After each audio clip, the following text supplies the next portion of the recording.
7 mart İstanbul'un Selimpaşa rayonida Uyg'ur mahallasi qurilishiga lent kesish marosimi o'tkazildi. Uyg'ur mahallasi qurilishi Kanadadagi Shimol Amerika Islomiy jamoat yordam tashkilotining qo'llashi va yordam bilan qurilgan bo'lib, mahalla qurilmoqchi bo'lgan o'rin İstanbul shahar markazidan 40 kilometr yiroqlikdagi Selimpaşa rayoniga joylashgan.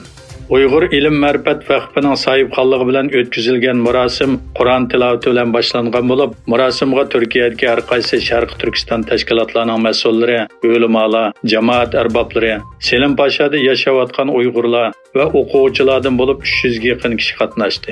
Ma'lum bo'lishicha, mazkur Uyg'ur mahallasiga yetim yesirlar uchun 64 yurish o'ltiraq uy qurish planlangan. 8 mart Xalqaro ayollar bayram munosabati bilan İstanbulning Fatih rayonida Xitoyning Sharq Turkistonda yurgizilayotgan irqiy qirg'inchilik jinoyatiga, jumladan qiz ayollarga qarta ijro qilayotgan inson qalbidan chiqqan qilmishlarga qarshi axborot e'lon qilish yig'ilishi o'tkazildi. Faoliyatni Xalqaro Sharq Turkiston tashkilotlar birligi, Sharq Turkiston Nozgum Kultur va oila jamiyati, Türkiye İHH İnsani Yardım Vakfi Ayollar Bölümü ve Xalqaro Musafirlar Huquqi Jamiyati birlikte tashkilladi. Bayonotda xalqaro jamiyatni, islom dunyosini va Birlashgan Davlatlar Tashkiloti boshliq xalqaro organlarni Xitoyning Sharq Turkiston xalqiga ijro qilayotgan irqiy qirg'inchilik jinoyatiga qarshi xalqaro embargo yurgizishga chaqiriq qilindi. Gollandiya hukumatı özek ishlab chiqarish uskunalarining Xitoyga eksport qilinishiga qo'shimcha cheklama qo'yganligini e'lon qildi. Tashqi savdo va taraqqiyot hamkorlik ministri Lester Sherinmacher parlamentga sungan xatda yerim o'tkazgich ishlab chiqarish uskunalarining Xitoyga eksport qilinishiga qo'shimcha cheklamalar kirgizilgan. Sherinmacherning xatida mundaq deyilgan: Hükümet texniklik taraqqiyot, coğrafiyalik siyosiy vaziyat va xalqaro bexatarlik jihatda yerim o'tkazgich ishlab chiqarish uskunalariga eksport cheklamasini kengaytirishni qaror qildi.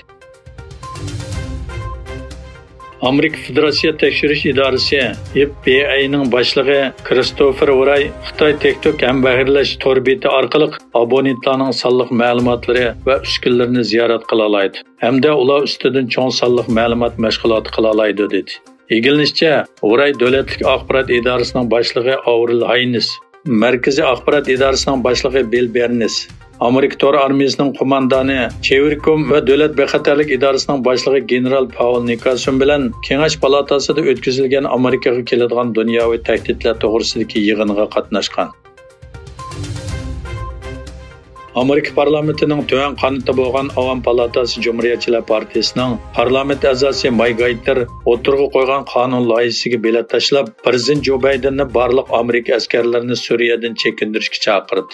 Gaiter Amerikaliklarning Suriyaning qanday qilib cho'ng davlatlar uchun raqobat maydoniga aylanib qolganligidan hayron qilish mumkinligini o'tirg'i qo'yib, Suriyada yuz bergan murakkab tanlamasini ko'rsatib bergan. Indoneziyaning NATO'ning orolida qattiq yomg'irdan keyin yuz bergan tog' ko'mirilib tushish voqeasida 21 odam hayotidan ayrilgan bo'lib, kam deganda 50 odam yo'qolib ketgan.